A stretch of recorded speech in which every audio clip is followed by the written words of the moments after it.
first. I've got some royalty-free piano music. Give them a shout out. It's from a channel called Relax Music Meditation. It's free to use, so I've just put it on. It's like an hour-long playlist of soft piano tunes, and I'm going to put on a little fireplace video, and I'm going to read some of what I've been working on. So, yeah, to give a little bit of context, this is a story called Hemlock House, which is kind of turning into a horror story. It was based on a nightmare that I had a couple weeks ago. It's pretty loosely still based on that. I don't really know what the moral of the story is. I don't really know if I've got one yet. It gets very heavily into kind of ideas and concepts of suicide and stuff like that, and we will talk about that. Like, I have literally a disclaimer at the beginning of the book, which is the first thing that I wrote for it. Yeah, because, so for me, for writing, I always either write the first line of a book or the last line of the book. I always know exactly either how it's going to start or how it's going to end. And I already have the last line of this book written, which I'm not going to read because spoilers, although you'll probably get spoilers in what I'm reading today anyway. But yeah, I then immediately after having written the last line of the book then started on the first line of the book in the very opening, and that's kind of a disclaimer and is pretty negative and gives you a great sense of the fun things that I've been feeling for the last few weeks. But just a disclaimer, yeah, it's not the world's chirpiest thing. I don't know how it's going to go with the Twitch terms of service, so I probably won't leave it up after talking about it, but we will see how it goes. Let me press play on this fun little royalty-free music. Let me just adjust the volume so that it's not overpowering me when I speak. Let me know, you guys, if you can hear that, okay? There's like fun little piano music playing. There we go. Hopefully you guys should be able to hear that. We'll play a little fireplace music. Like, there we go. A fun little fireplace that's taking forever to load and doesn't want to play. it's a so, like, I can see on the stream that it's not actually, like, burning. I have a video of it, but it looks like I've just put an image up. Love that. Let me see if I can edit that. Let's see if I can get it to run. Yeah, I can get it to run. Oh well. It's now an image of a fireplace, but it'll help set the mood. It feels a lot cozier than what the story I'm going to do is. Oh god, I keep knocking my mic over. Oh, Jesus, I'm not having a good time. Here we go.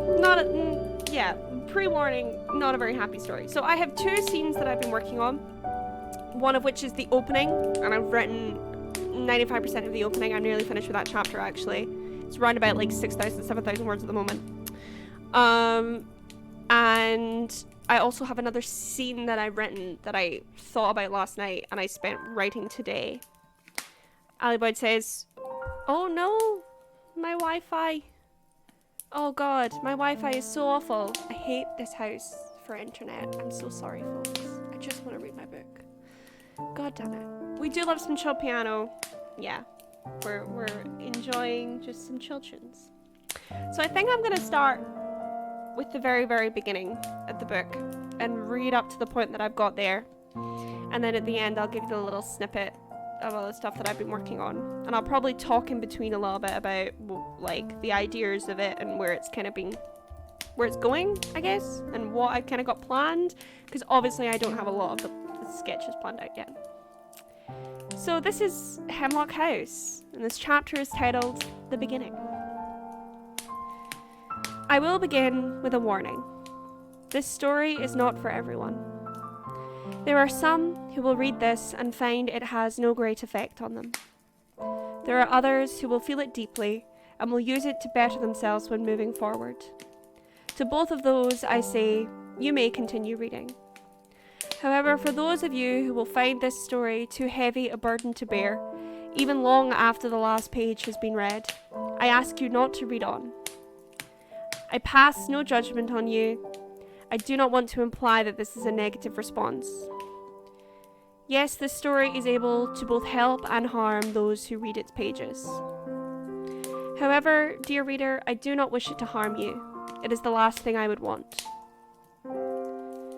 So, for those of you who know the term suicide well and know deep down the negative effect that hearing about it can have on you, put this book back on the shelf. Walk away. Not for my sake, but for your own. This story will not push you forward in a way that is helpful and productive for you, which is what a good novel should do. I will not warn again. Our tale begins with a house, as many stories of its like do. A great house stands in the middle of a great forest. It is not haunted, at least not in the typical sense that the term haunted house would suggest. It is not inhabited by malevolent spirits who intend to cause all of its owners harm. It is just a house. A collection of bricks and plaster and paint, same as all other houses are. It holds no power over its residents. It just stands still. At least that is until the right person comes to it, which is when it becomes something else entirely. Because really, the house is standing still in wait. However, I'm getting ahead of myself. Hemlock House stands in the middle of the Lochin Forest, and so it is surrounded on all sides by trees that are 300 years old. It lives under a constant canopy of thousands of leaves and branches. They dim the light in the spring and make the place look even more dreary in the winter. The trees are thin yet incredibly tall, and they stand so close to the house that they push against the slated roof when the wind blows.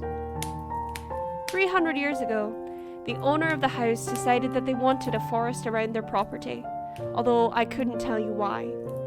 For after all, the house is now always incredibly dim throughout the changing seasons because of the closeness of the trees. All the same, and despite the protestations that I'm certain were brought forward, the workers of the home planted a forest to satisfy its millionaire owner. They poured masses and masses of seeds from canvas bags inside of 2 enormous black cannons, which were loaded onto the back of a cart pulled by 2 sad and overworked donkeys. The donkeys pulled and the cannons fired, and they repeated this for 15 miles worth of land, and waited 100 years or so for the Lochin Forest to come to life. It was a forest of constant inconvenience. The trees were too tall, so shaded the house. They made droplets of water regularly drip downwards towards the grounds below, making the dark soil of the ground constantly damp every single day, so that walking towards the house would ruin even the hardiest of shoes. Beyond that, it was simply a nightmare to get through the forest to the house in the first place. The road had to twist and turn in all manner of directions to avoid the roots of those trees. The owner never saw the forest that his purse paid for, as forests take so long to grow, but the servants of that house cursed his name for years to come. The forest fights that house on a daily basis.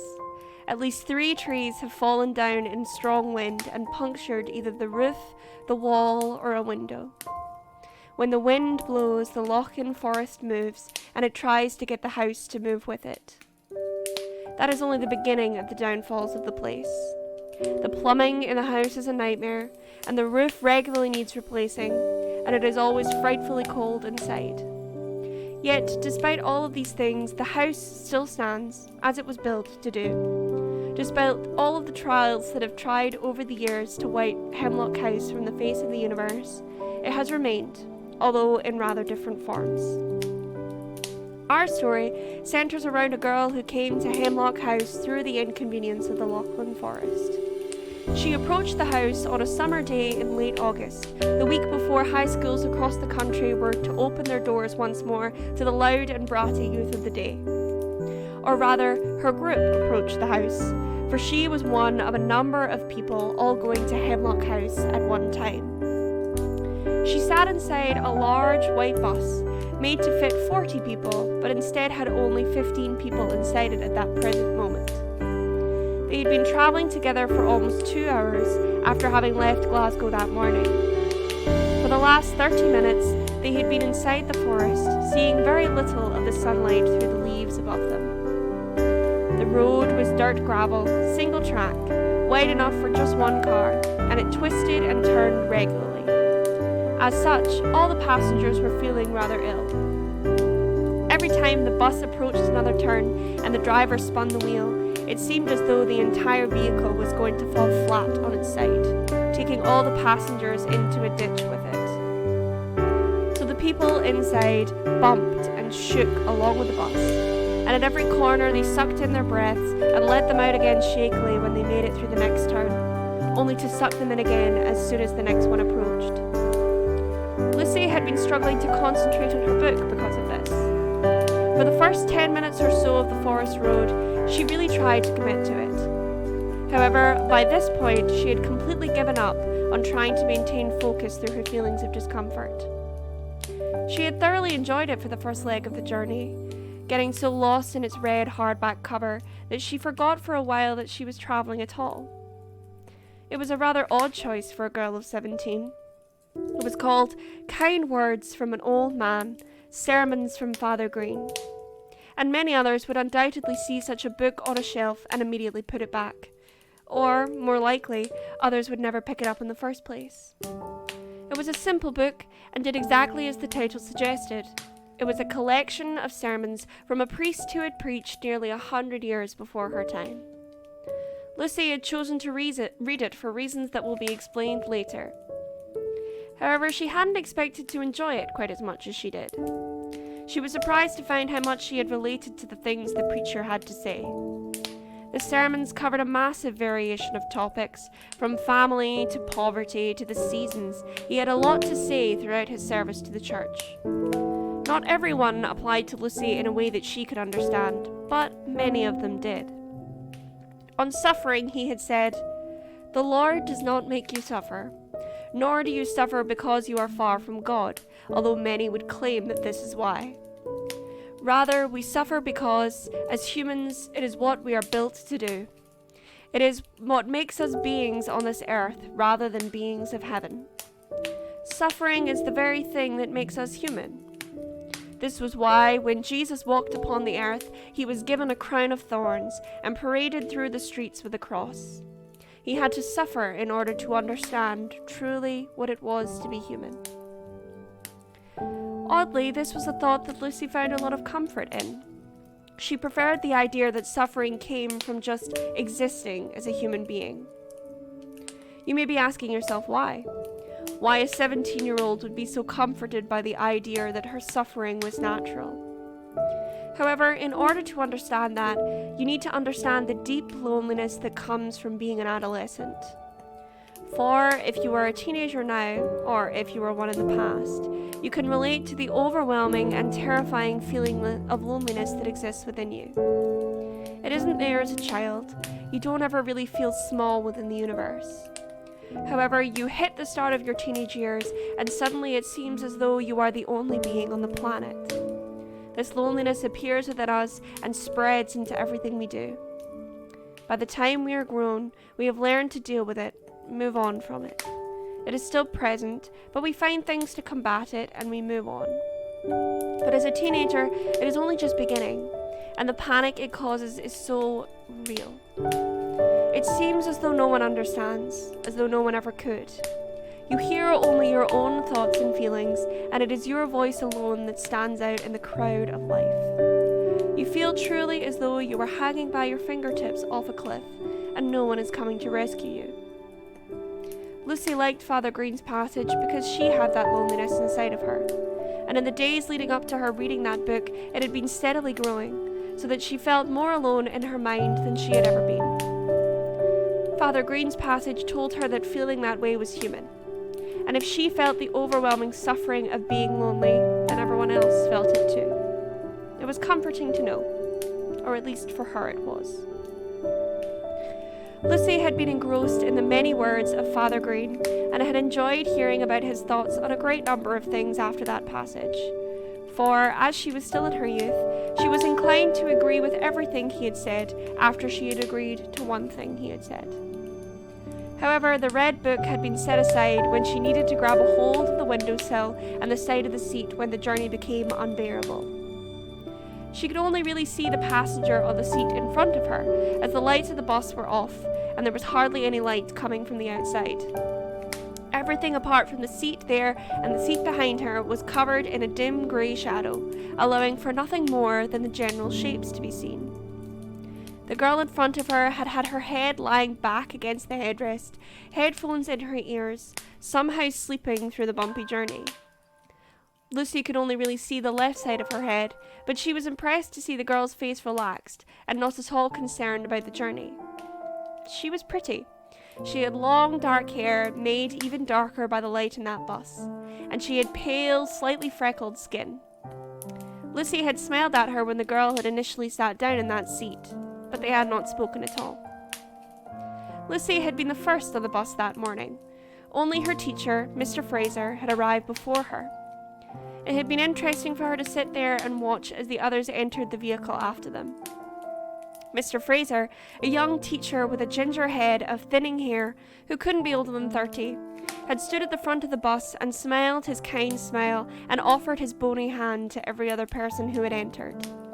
But Lucy had sat towards the back and just watched as each person entered, assuming that there would be time to introduce herself when they all arrived at Hemlock House.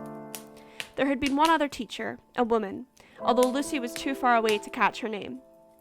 It was hard to tell how old she was, really. At least it was hard for Lucy to tell.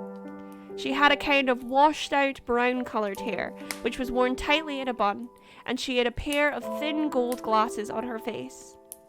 She had a pleasant enough smile, however her hair and her conservative clothing suggested to the young girl that this teacher was likely to be a stickler for the rules. Lucy could tell that it would be dangerous to get on this woman's bad side, although Lucy was hardly the type to ever break the rules in the first place. The rest of the passengers, the remaining 12, were all teenagers, presumably the same age as Lucy, as they were all in the same year at school. Boys and girls, tall, short, fat, thin. There were rugby players mixed in with bookworms. It was a variation of all the stereotypes of typical head boys and girls, changing depending on whatever their individual schools valued to be the most important.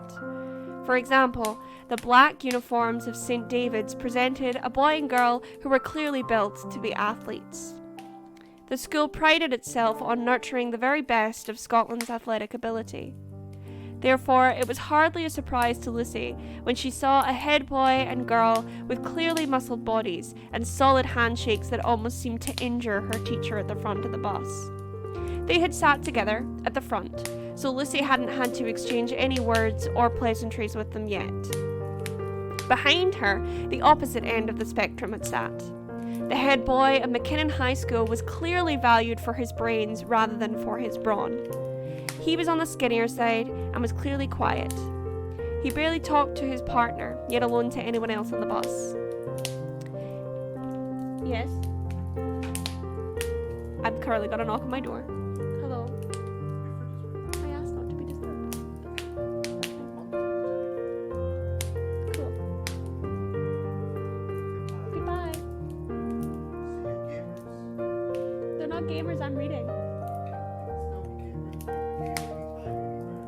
Okay. That was my brother coming in to tell me that my dinner was ready. Meanwhile, I'm still sitting. Lost my place. Sorry, folks. I don't know where I was. Shall we go? Yeah, okay. We'll go back a little. Behind her, the opposite end of the spectrum sat. The head boy of McKinnon High School was clearly valued for his brains rather than for his brawn. He was on the skinnier side and was clearly quiet. He barely talked to his partner, yet alone to anyone else on the bus. He and his partner, a gorgeous girl who seemed to be his opposite in every way, had introduced themselves to Mr. Fraser and walked their brown uniforms past Lucy to the very back of the bus, where they sat on opposite sides of the aisle from each other. They were close enough to seem united, but far enough apart that they wouldn't be required to talk to each other throughout the journey. Lucy had tried her best to register the others that had entered the bus. There had been a blonde-haired, blue-eyed boy in a dark blue uniform that she thought many of the girls in her year would have swooned over. Then there was a small Chinese girl in the hideous orange uniforms and tartan skirts that belonged to St. Cecilia's College for Girls. She had entered the bus, followed by the girl that sat just in front of Lucy. The two of them had chosen to be seated far apart on the bus. There were so many teens who joined them throughout the morning, and because Lucy wasn't really expected to talk to any of them until much later, she stopped paying attention after the first few had entered. Instead, she had turned to Father Green and his life lessons, and she had barely noticed when the bus had started and they had taken off for the north, though she certainly noticed when the bus finally stopped.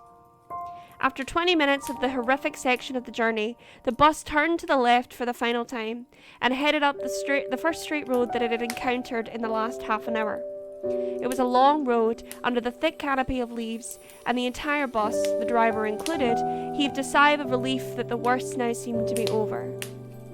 Everyone present shifted to look towards the closest window, and they watched the trees passing by on either side. Lucy thought that it might have been a pretty sight, all those tall trees and winding roots twisting and turning together on the ground. However, the trees were too close together, and it made the forest too dark to seem anything less than a haunting sight.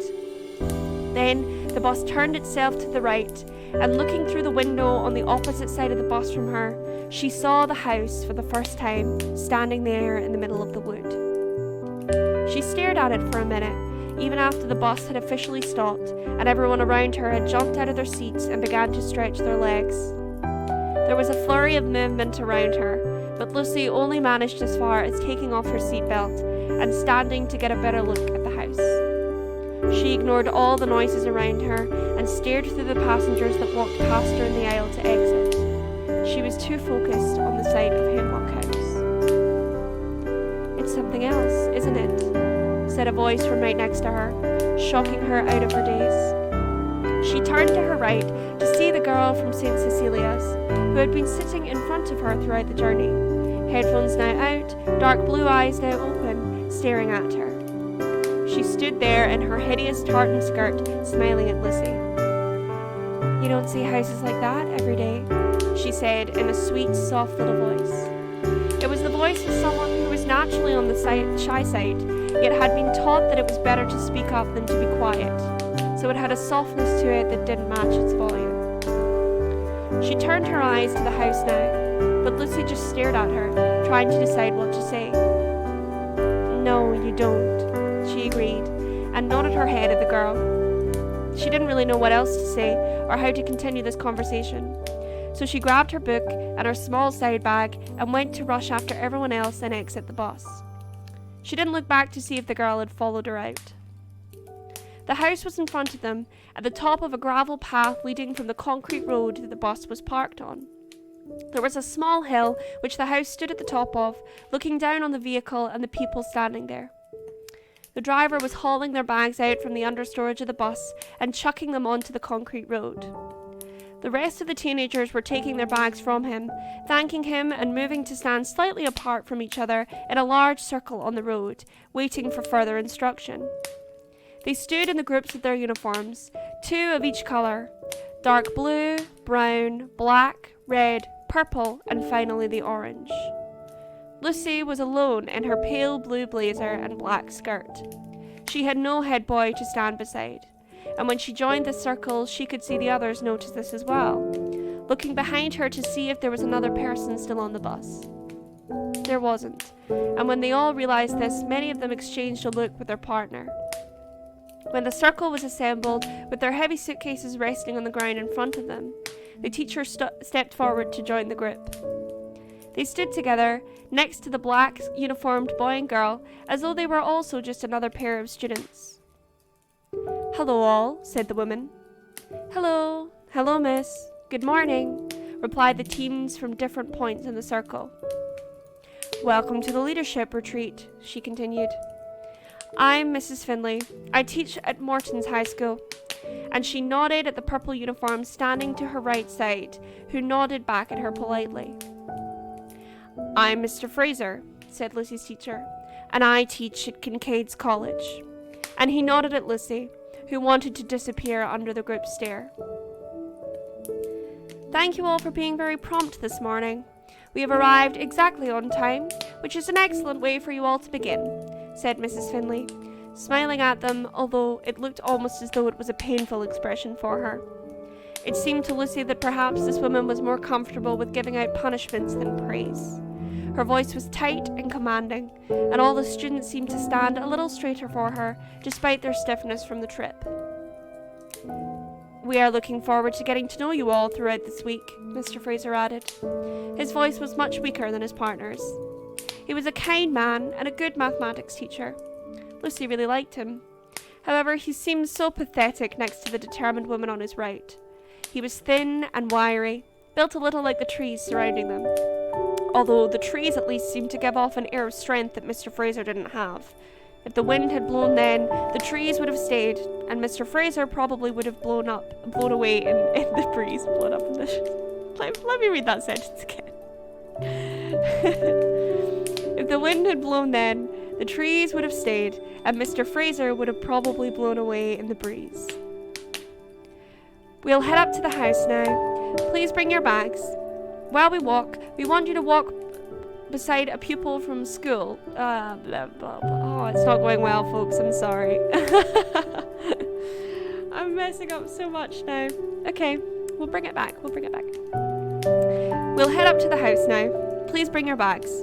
While we walk, we want you to walk beside a pupil from a school other than your own, please, so that you can meet them properly. Just a simple introduction will do, but you'll be spending a lot of your time together from now on. Now is as good a time as any to start getting to know one another," Mrs. Finley said, turning around to make her way up towards the house with her own black suitcase, Mr. Fraser following behind her.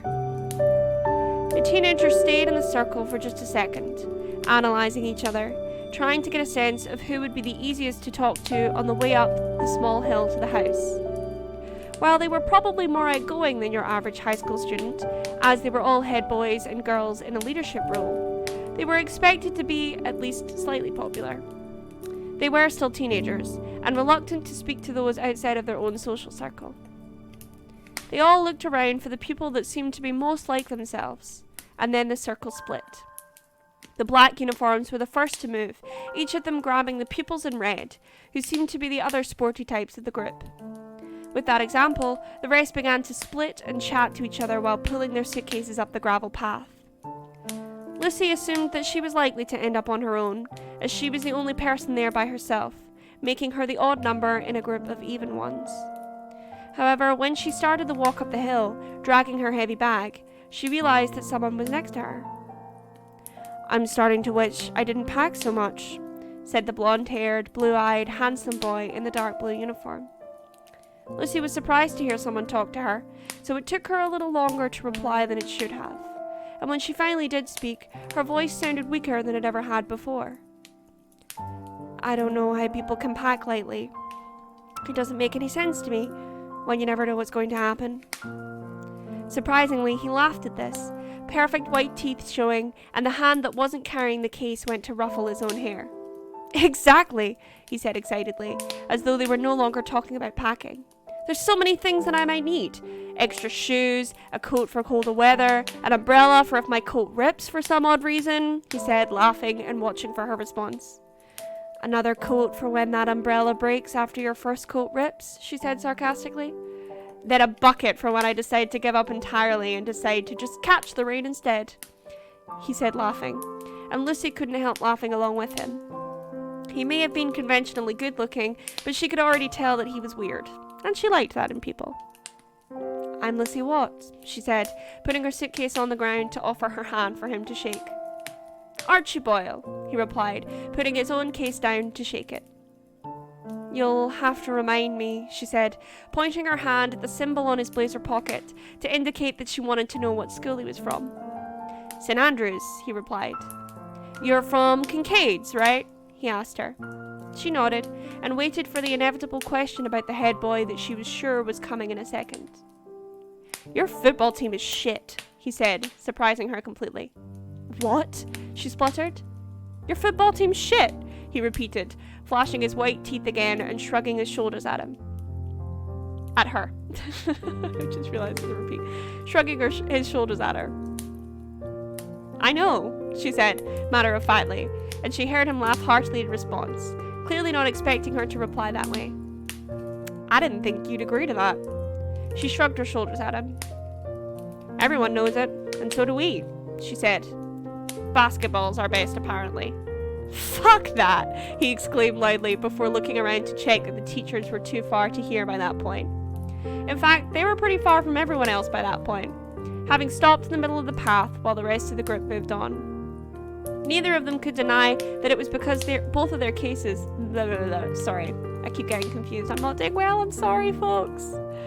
Yeah, in fact, they were pretty far from everyone else by that point, having stopped in the middle of the path while the rest of the group moved on.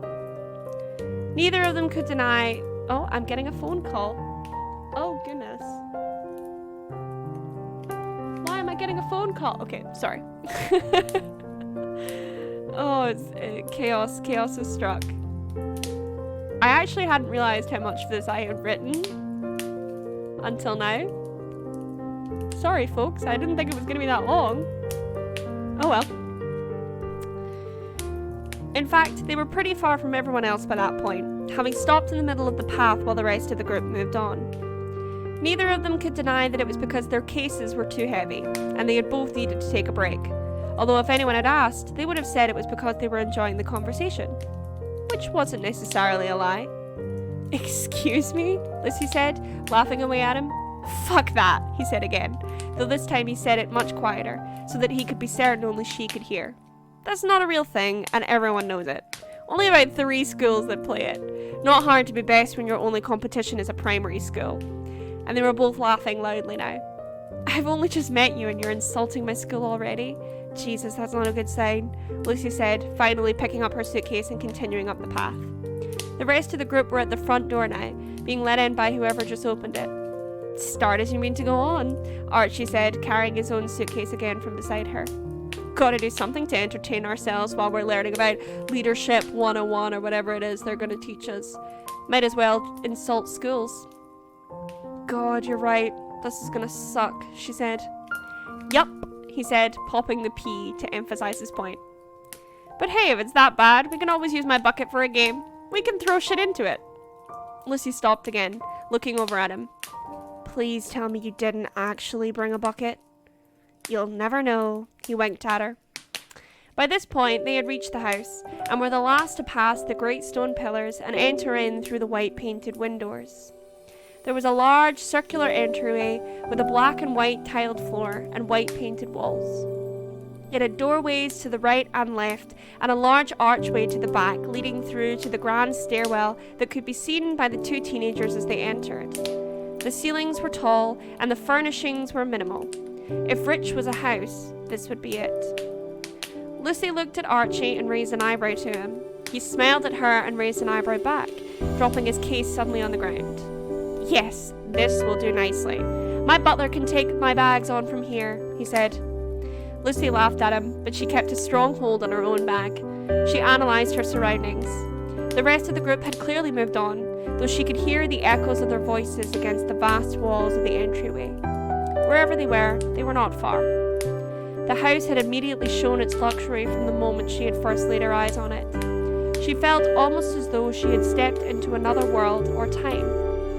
Like Archie, she had the picture of a butler at the door welcoming her home from a long journey. She saw herself in a dress from the 1920s, with short, styled hair and dark painted lips. She saw herself as a wealthy young woman, married and secure, with money to spend on anything she wished, and a house to hold more people than she could possibly ever know.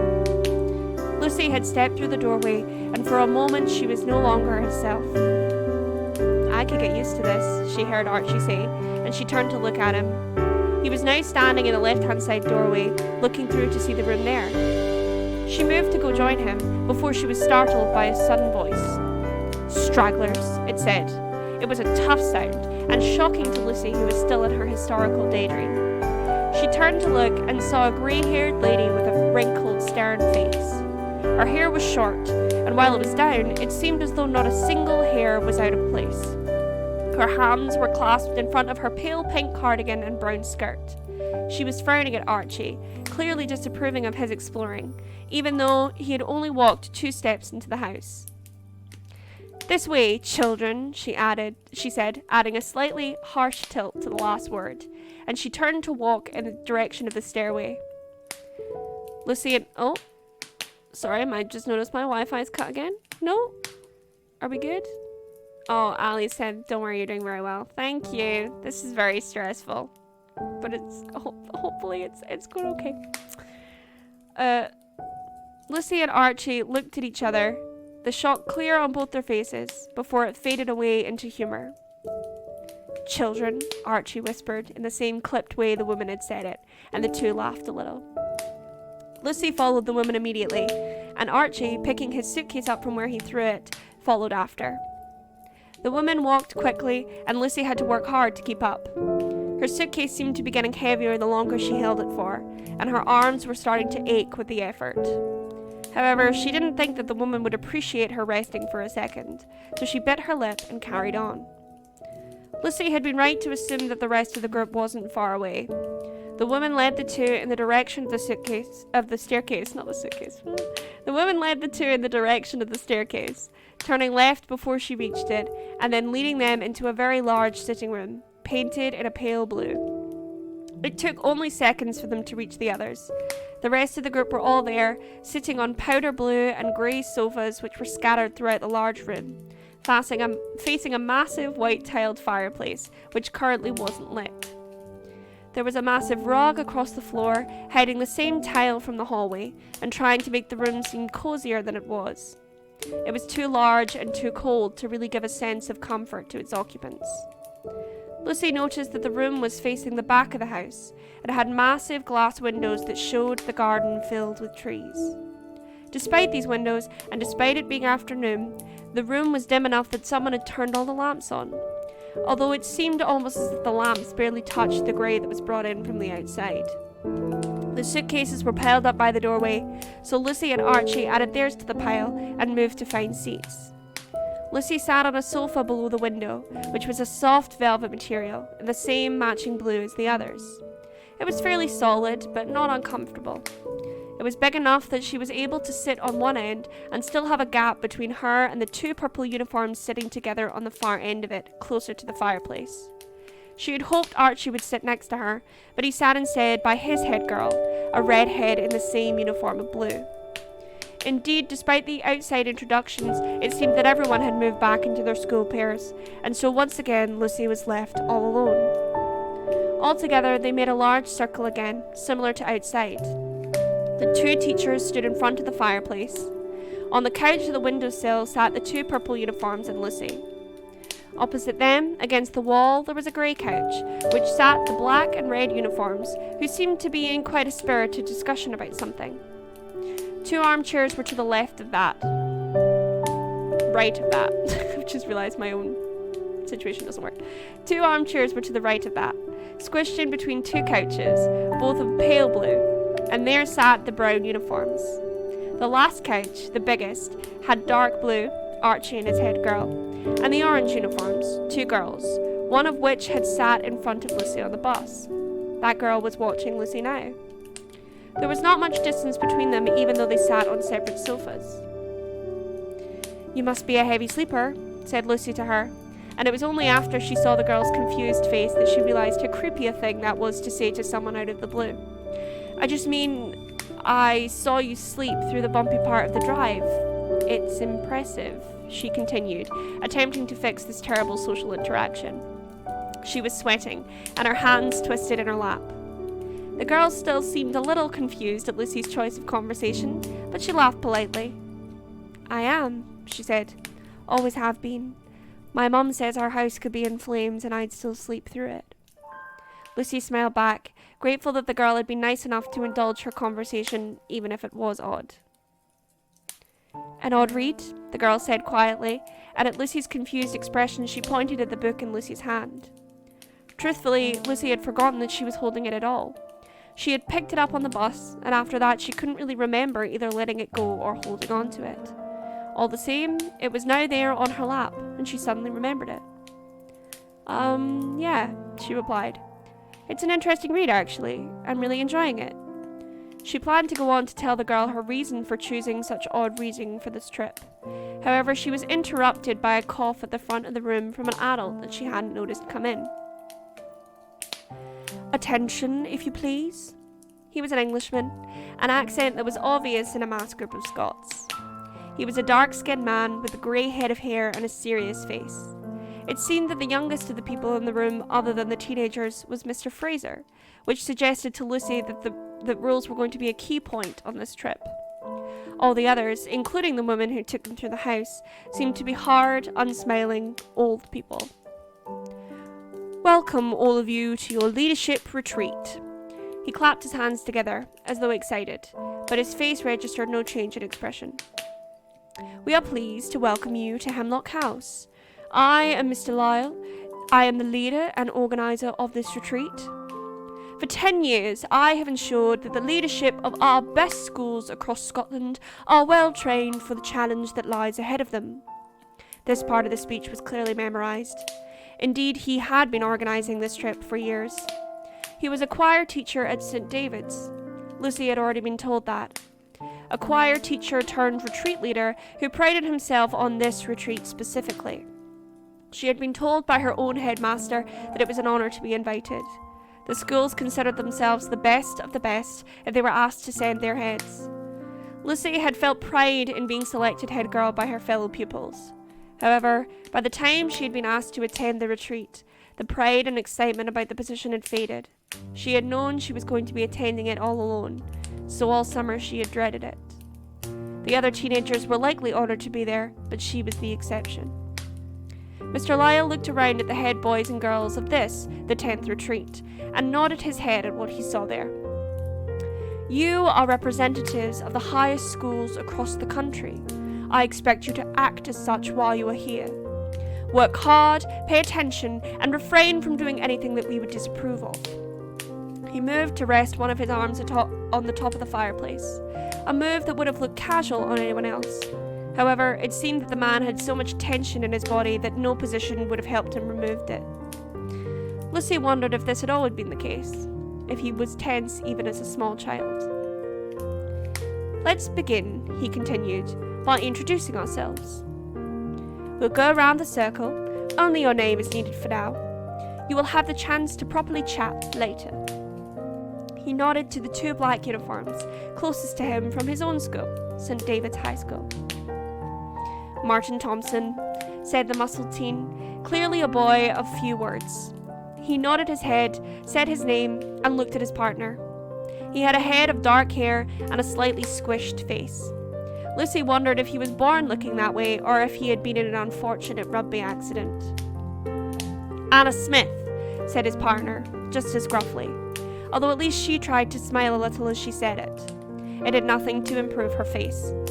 She was so similar to her partner you would have thought they were related. She had short dark hair and frowned similarly to him. She wore no makeup and certainly seemed to be uninterested in the way she looked.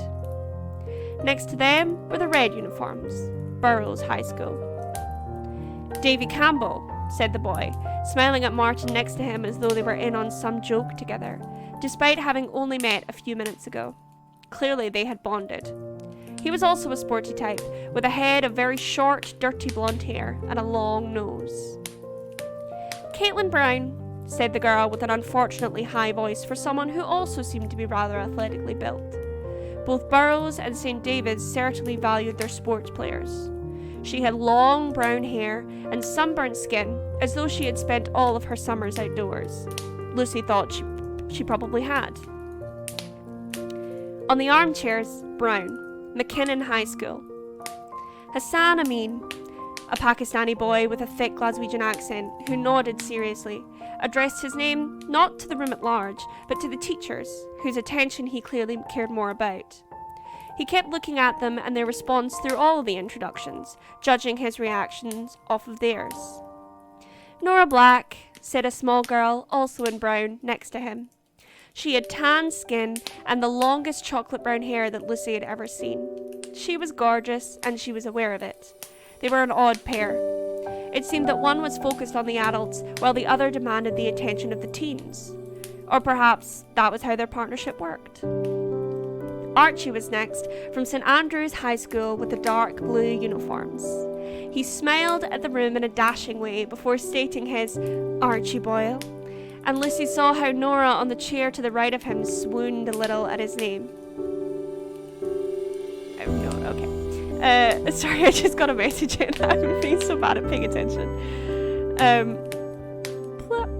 He winked at Lucy after he scanned the room, and the girl in purple on the end of the couch giggled at seeing his interaction. Archie's partner sighed at him as she shoved him lightly, which he laughed at before she also turned to the room, smiling in a dazzling way, and introduced herself. Flora Christie, whose red hair shined brightly even in the dim room. She had perfect pale skin and the brightest green eyes. They are both a charm, Lucy thought.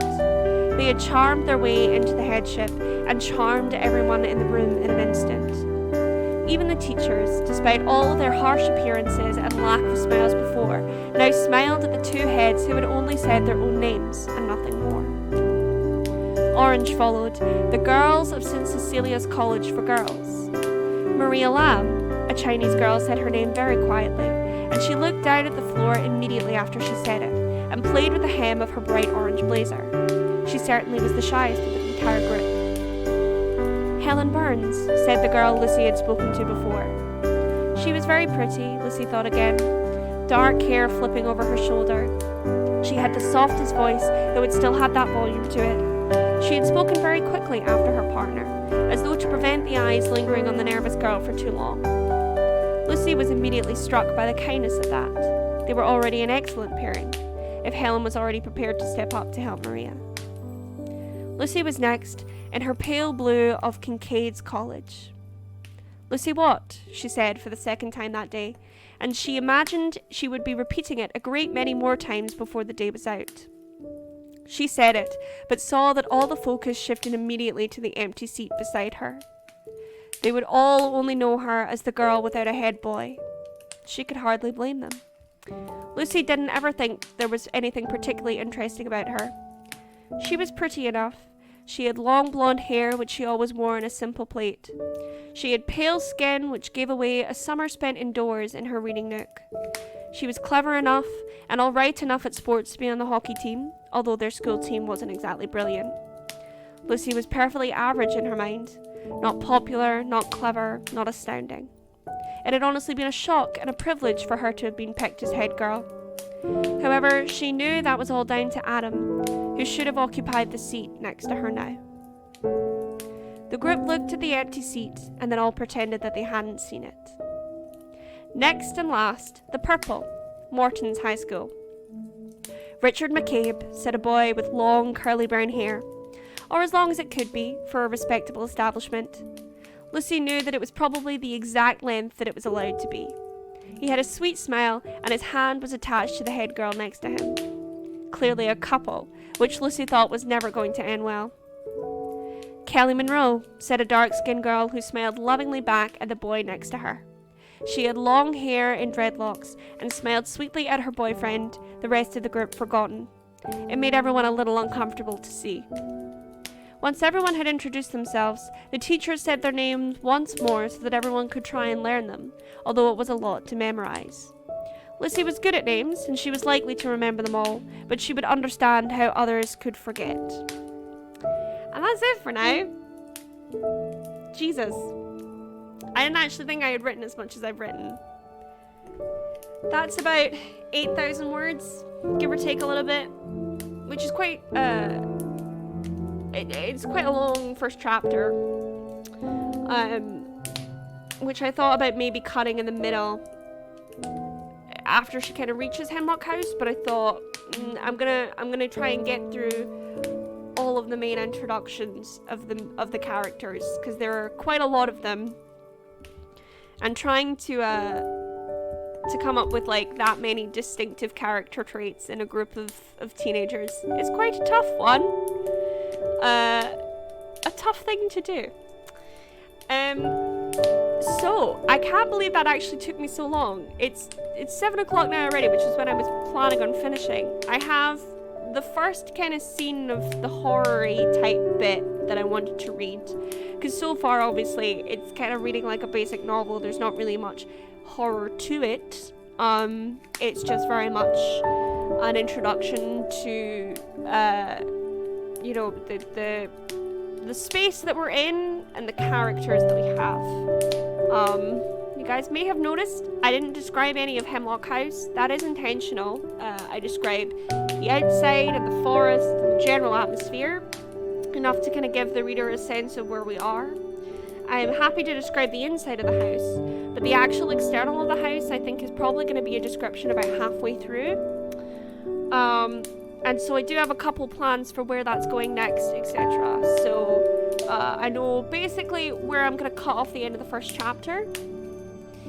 And then I think this little bit that I'm about to read is going to be the opening of the second chapter. Obviously I'll see how that goes. And obviously as well, none of that has been edited yet. So there's a lot of repeats and a lot of things that I noticed there that are like me repeating things multiple times. They will be edited and taken out, but... Oh. Watch that Wi-Fi just drop. Like, I can see on my little thing that's telling me trackers that it's just going a wee bit mental.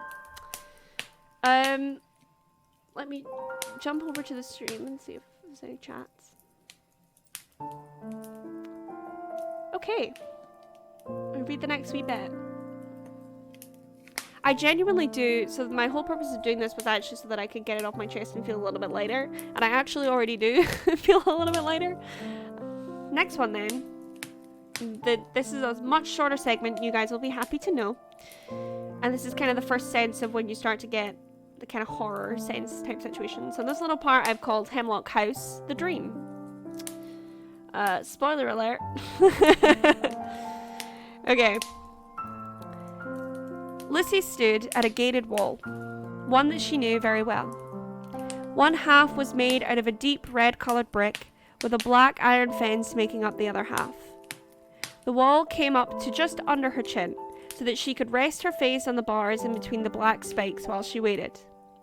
The meadow was cool, though it was clearly autumn when she looked around, so it wasn't making her shiver.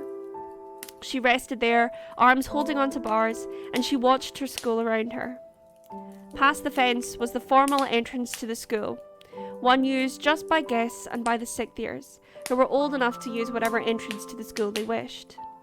Next year, when she was a sixth year, she planned to use that entrance as much as possible. It would make her feel so grown up to do so. There was a large tree in the small front garden of this entranceway, one that had likely been there since the school had been founded. It was a great oak tree and had the pretty leaves of autumn scattered on it and under it. It was weathered with time, and Lucy thought of all the interesting people that tree must have seen pass by. Throughout all of its time there, it had seen some of the best and brightest minds enter through the front doorway, and she planned to be one of them. There was a cacophony of sounds around her, of all the other pupils on their break who were enjoying the gossip of the day, and the casual chatter of first break. For most of them, this was their first time to talk to their fellow friends and classmates of the day, and so they wasted no time. Lucy, however, ignored all of this and focused on the tree.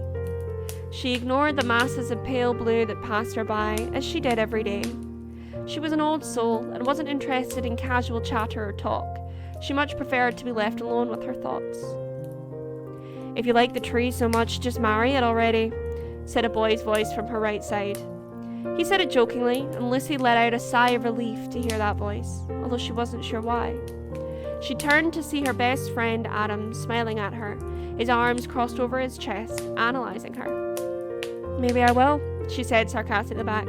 "At least the tree wouldn't talk back as much as you do." Adam laughed at this, throwing his gorgeous head back. He had a head of ginger hair, but he had argued that even that wouldn't work against him.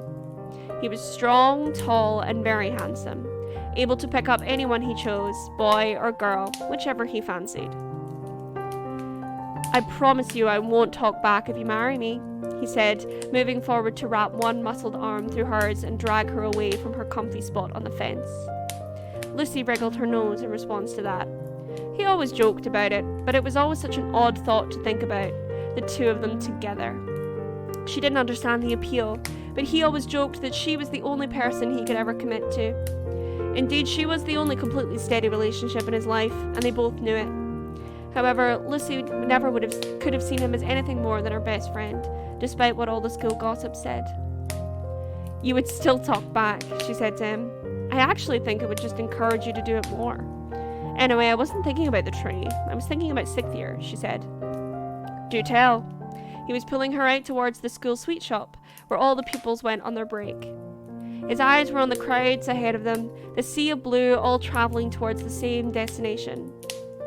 It's not important, she said, because for some reason she found she didn't want to talk about it. Are you going to Monica's party on Friday? She asked him. I was going to ask you about that, he said, raising an eyebrow at her and smiling. When did you hear about it? Chemistry, this morning. She was going on about it. Forgot you were in that class together. She clearly asked me out of pity, she said, sighing. They stopped, joining the back of the long queue for the shop, which seemed to go on forever, although it was likely to only be a very short wait. Nah, she clearly asked you because she wants to pull me, he said, laughing at her. She pushed him hard in the shoulder, and he lost his balance a little, all the while still chuckling away. Alright, dickhead, she wants to pull you. So does everyone, she said, sticking her tongue out at him. He kept laughing as he righted himself and stood back at her side, crossing his arms once more. Not everyone, he said, clearly trying to think of a name that didn't fancy him. Everyone, she repeated. You get more girls than James Hunter, she laughed, referencing a gorgeous 6th year boy that every single girl in the school swooned over. And more guys than Annie Livingston, he added, referencing the school slag, as people called her, and both of them beginning to cry with laughter. True, she said, wiping the tears from her eyes. You ready to go? He said suddenly, now standing almost a foot away from her outside the shop door, a bag of sweets in his hand. She looked down at her own hand and saw the same, a paper bag filled to the brim with sugary sweets. She didn't remember how she got it, but she accepted it all the same. Yeah, she replied. We'll go together then, yeah? He asked her, offering her a strawberry lace from his own bag, even though she had plenty of her own. Yeah, I guess so. You know I can't go anywhere without you. Which was the truth. They both knew it, so he didn't argue with her. I'm not gonna get with Monica though, he said, changing the subject. I saw someone staring at me this morning that I think would be a much better win. Jenny? She asked. No. Henry? No. How about if you shut up for 2 seconds, I will tell you, he said, laughing, and she threw a gummy bear at his head in response to that. Bitch, he said. Only if you're one too, she replied. Tell me then, what amazing person spent all of English this morning swooning over your beauty? Garrett, he said, matter-of-factly, as if it was no big deal. Fuck no, she shouted, excited, while he raised his hands and tried to shush her. She grabbed him by the arm and led him as quickly as she could to the corner of the school building. She noticed a few people staring at them, and knew the rumours of them dating were likely to start up again now after this. Will you be quiet, he said. If the whole school hears about it, I'll never shag him. Garrett Frank, she asked him. Yes, Garrett Frank. Who the fuck else has got Garrett in this school? He's not gay. He punched that mad kid in second year in the face a month ago and called him a queer, she said, whisper shouting at him while he just smiled away. Exactly, he's gay, Adam said. Lucy was laughing harder than she had in a long while. Holy shit! She put her hands on her head in surprise, and her best friend just continued to laugh at her. He had a proud look on his face, as though he was the cleverest person on the planet, and she was suddenly filled with such a deep sense of longing, looking at him like that. It was as though there was a hole in her heart that only he could fill, and in that moment looking at him, she was complete. I've missed you, she said, although it didn't seem to come from her own voice. It wasn't the voice of a 16-year-old Lucy, carefree and happy to have her best friend with her. Rather, it was the voice of a stranger. A girl of 17 with no hope for the future. Is that how I sound now? She thought to herself. He continued as though she hadn't said anything out of place at all. I know the look of longing when I see it. He's into me. £10 that I can give him on Friday. Is this how it happened? You're on, said her 16-year-old self. I've missed you, said the 17-year-old voice again, louder now, as though it was trying harder to get the boy in her memory to hear her. She blinked, and he was gone. She was still in the corner, against the red brick where she had dragged him. She turned around. It was still autumn. The great oak tree still stood there, with its red and gold leaves. Everything was the same, but she was completely alone. The pale blue of the hundreds of uniforms around them was nowhere to be seen. She stood alone in the courtyard, next to her spot on the fence. She felt drawn back to her spot, and so she returned, placing her skin on the cold metal. This time, it was too cold to touch, but her chin and hands felt stuck the second they touched it, so she had to stay through the burning cold. She stood there for a long time, her hands and chin burning. She couldn't move. Whether that was because she didn't want to, or because she physically couldn't, she wasn't sure. All of the leaves had fallen off of the tree in the time that she stood there. One by one, they floated slowly towards the ground, and Lucy couldn't do anything but watch them falling. There was complete silence around her, so she thought perhaps she could hear when the leaves joined the piles on the ground. The sun began to set, the darkness gathering around the entranceway and the tree. By that time, she couldn't feel her limbs anymore, and the tree was bare, its branches stretching out across the orange sky. Lucy thought perhaps she was a part of the fence now, that in the morning the school children would come back and walk past her as though she was just a part of the scenery. It was then that her friend Adam returned. He walked through the front gate. She couldn't turn her head at first to see him. Rather, she heard a loud squelching sound, the first noise she had heard in many hours. It was the sound of someone walking through large puddles, of boots filled to the brim with water. She heard him walk, knowing in her heart that it was him. She wanted to pull her head away, turn and not see him. She would have given anything not to see him. However, the fence held her, and she was trapped in its icy grip. The tree stood there, laughing at her, as her best friend came into her view. He was dripping wet with water. It stuck his red hair flat to his head, and soaked his white shirt so that it stuck completely to his skin. His skin was now the palest blue, and when he turned his face to look at her, his lips were completely blue as well. His eyes were pupilless, just entirely white, and he seemed to look straight into Lucy's very soul. She wanted to turn away, to close her eyes, but she couldn't do anything. Her own face was wet with tears, though she had no feeling. She couldn't even feel herself crying. The water was pouring out of him, from his hair, his shirt, his trousers. Even his eyes seemed to be dripping constantly with running water that made no sound but was pouring out of him all the same. He stood below the tree, making puddles in the grass, the sun setting still behind him. The water spilled and spread across the ground, and he opened his mouth to speak. "Don't leave me," he said. "I won't," said the voice of her 16-year-old self. "Help me," he said. "I can't," said a 17-year-old Lucy, who was sobbing and crying with her head on that fence. The water kept going, drip, drip, dripping from his very cold skin. And as Lucy watched it, it was as though she could feel how cold the water was. She could feel everything that he was feeling in that cold puddle of his own making. The water spread towards her slowly. "Join me," he said, and this time she wasn't able to reply. The puddle pulled and kept moving towards her stationary feet. She couldn't let it touch her. She knew she shouldn't let it touch her. However, she had no fight left. She couldn't move. The fence held her steady as the water reached the tips of her shoes. She was going to die. Then she woke up. And that's the end of that for now.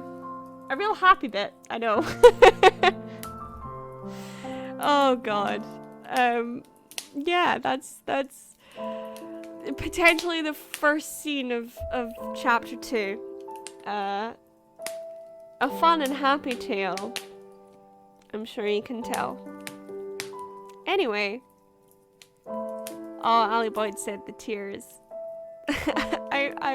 Are they tears of joy? I hope they won't be. They're terrible. I'm sorry. Yeah, that gives you kind of an idea of where the story's going. A real happy and fun place.